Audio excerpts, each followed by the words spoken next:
ایمان تو یہ ہے کہ مومن کہ اس کو کلمہ لا الہ الا اللہ حرام سے روکتے ہیں، اس کو ایمان ہے، اس کو ایمان ہے۔ اللہ کے علیہ کا جس میں تاثر ہوگا تو آج اللہ کے علیہ کی تاثر ہے۔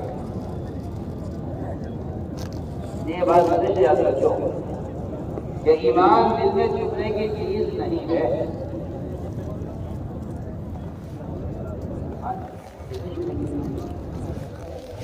ایمان دل میں چھپنے کی چیز نہیں ہے۔ یہ دھوکہ لگائے لوگوں کو کہ بھائی ایمان دل کی چیز ہے، اب کسی کے ظاہر کو کیا دیکھو، کسی کی شکل کیسی ہے، لباس کیسا ہے، ایمان دنیا کی چیز ہے۔ یہ ایسا دھوکہ لگا ہے زمانے کے مسلمانوں کو۔ دھوکہ کیا لگا؟ انہوں نے اللہ کے ساتھ دھوکہ کیا ہے، انہوں نے اللہ کے ساتھ دھوکہ کیا ہے، جبکہ بالکل بے شکل میں کرتا ہوں کہ ایمان اسے کہتے ہیں جو مومن کے فرائض سے لے کر، عقیدے سے لے کر، معاملات سے لے کر، اخلاق سے لے کر، معاشرے سے لے کر، مسلمان کی عقیدت سے بھی ایمان ظاہر ہو۔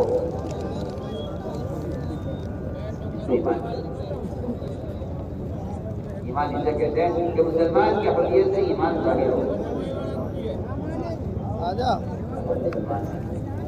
اپنے ظاہری عقیدت سنت کے مطابق نہیں ہے تو میں آپ سے یقین سے کہتا ہوں کہ اس کے ایمان کا ایک حصہ ظاہر ہو۔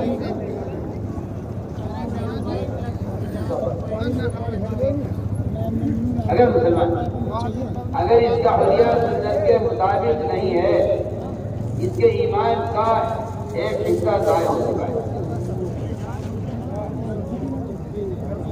ایمان کا ایک حصہ ضائع ہو چکا ہے۔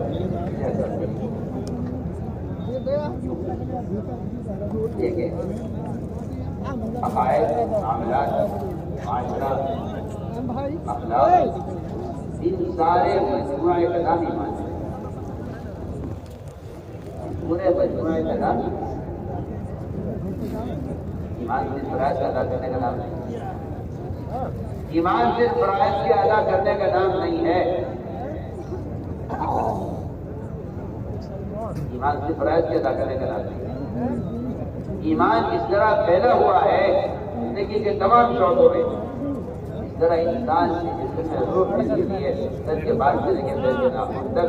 اگر آپ کے پیر کا ناخن ٹوٹتا ہے تو آپ کے پیر میں تکلیف ہوگی، اگر آپ کے سر کا بال کھینچے تو آپ کو تکلیف ہوگی، آپ چیخ ماریں گے یہ کیا ہو رہا ہے، کیا کر رہے ہو؟ بہت آسان کرنا پڑتا ہے۔ اگر آپ کے سر کا کوئی ایک بال کو کھینچے، چائے کا بہت دیے، چائے کو زیادہ یاد دیکھے مجھ اچھا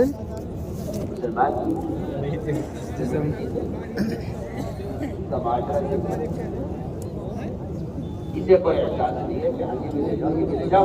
میں آپ سے کہتا ہوں جب اگر کسی آدمی کو فالج کا اٹیک ہو جائے، ڈاکٹر اس کے پیر میں اگر اس کی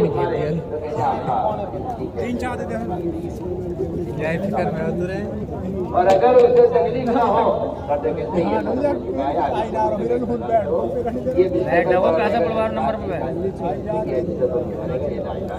کیونکہ اس کا چاک کے دیکھ کے صحیح ہے۔ اچھا کون سا اسلام تیار کیا ہے مسلمانوں نے کی طرف سے؟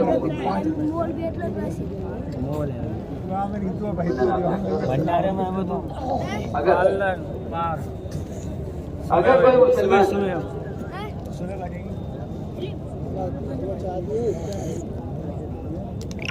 کوئی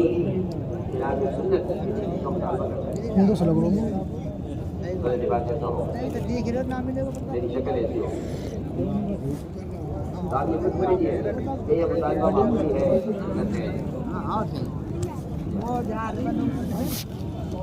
آپ یہ سمجھیے کہ اگر سنت کے خلاف کسی چیز کا مطالبہ کر رہا ہے تو یہ مطالبہ عقیدے کے خلاف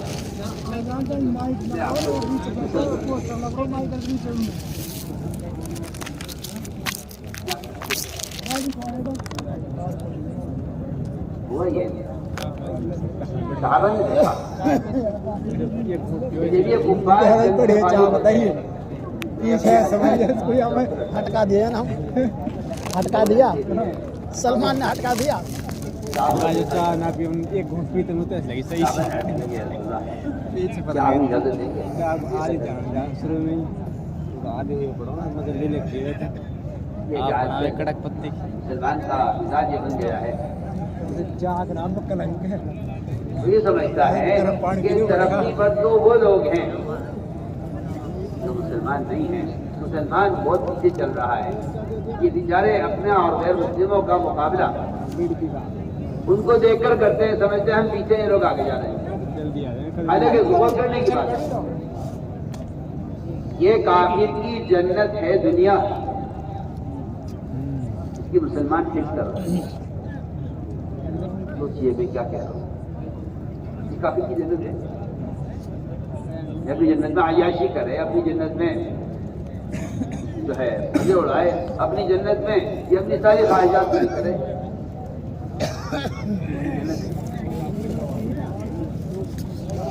دنیا کافر کی جنت ہے. اور عجیب بات ہے کہ کافر مسلمان کی جنت سے مایوس ہے. کافر مسلمان کی جنت سے مایوس ہے, مگر مسلمان کافر کی جنت کا حریص ہے.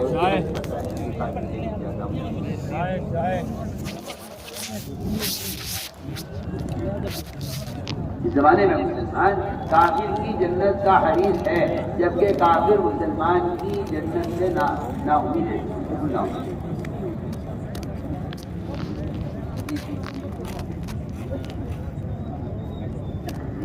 وہ کوئی امید نہیں کر سکتا, کافر مسلمان کی جنت کی امید نہیں کر سکتا. خیر مجھے حیرت ہے کہ مسلمان کی ابدی جنت کا تو کافر انکار کرتا ہے, لیکن مسلمان کافر کی وقت جنت کی حج کرتا ہے. تو میں نے عرض کیا کہ جب کسی کو دیکھا اچھا لگتا ہے کافروں کو, مسلمانوں کو جب کافر کا کوئی طریقہ پسند آتا ہے تو مسلمان یہ کہتا ہے یہ سب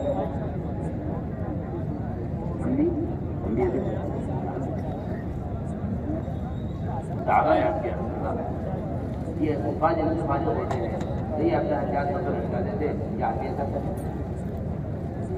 سوال ہو رہا ہے ایک طرف کا اوپر ہتھیار لٹکانے کے لیے, جواب کرنا چاہیے آپ نے بہت سمجھ بہت سننے کی بات نہیں. آپ نے فرمایا صحابہ کے جواب میں کہ تمہارا مجھ سے غیر مسلموں کے طریقے پر صرف ایک طرف کا سوال کرنا, یہ تمہارا سوال بالکل ایسا ہے جیسا بنی اسرائیل کے پیروں کو سے پار ہو گئے اور فرعون غرق ہو گیا, اور وہاں سے آگے بڑھے گئے. چلتے ایک جگہ دیکھا کچھ لوگ ایک خود کی پوجا کر رہے ہیں. تو بنی اسرائیل نے کہا موسیٰ علیہ السلام سے اجعل لنا الہا کما لہم آلہہ, ہمارے لیے بھی ایک ایسا بت ہونا چاہیے پوجا کرنے کے لیے جیسا ہی کیا ہے. آپ بتائیے وہاں تو سوال, وہ تو بیچارے طرف کو پوچھ رہے تھے کہ ہم ایک طرف لٹکا دیا کریں